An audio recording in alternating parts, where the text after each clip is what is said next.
I thought I'd give you a little example of how hands-off this is. So this disk drive up here just finished, and I need to change out the disk. So I'm gonna go ahead and pop that there, and I can see it's requesting Sonic 3D Blast next. So I'm gonna go ahead and put that in that drive, and let that continue on.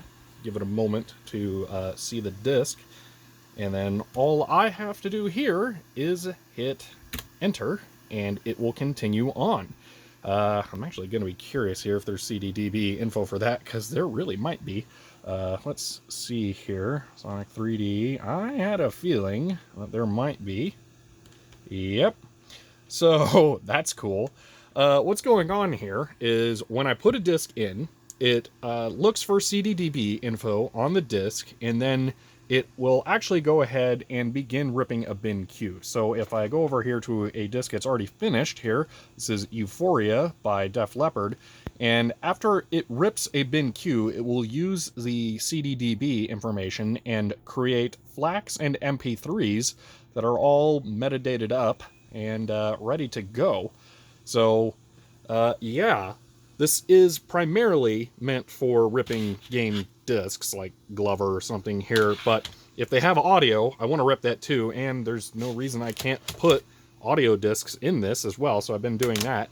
But yeah, so the way this is set up here, I have 4 instances of my script running, one for each drive here, and each one is going to go ahead and rip the disk and then convert it to FLAC and MP3 all on its own. Then when it finishes, it'll pop out the drive, tell me which disk to put in next, which is determined from a CSV file that I pass to it as a parameter.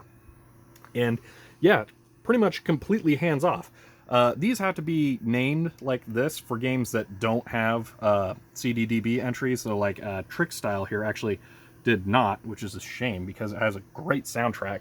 But this allows me to just preset CSVs, one for each drive, and then all I have to do is just put in the next disk over the course of hours or however long I want to spend ripping disks. Now, these CSV files can be formatted with multiple drives, actually, and if you do that, it will rip the drives sequentially. So if you have it, say, SR1 and 0, it'll rip 0 and then 1. Then it'll eject them both, and then you can swap out the disks. It's sequential for a reason instead of parallel. One of the reasons is I don't want to have to do, like, multi-threaded bash scripts, because bleh. And the other reason is for old changers, like if you've seen my IDE CD changer, that is technically possible to use with this, so that's why. But for now, in this video I'm going to use 4 drives like this, because this is probably the way that most people would be likely to do this. So, but yeah, this isn't even an installed operating system. I'm using Linux here, but I'm live booted from a flash drive, because this really does not take a whole lot to set up.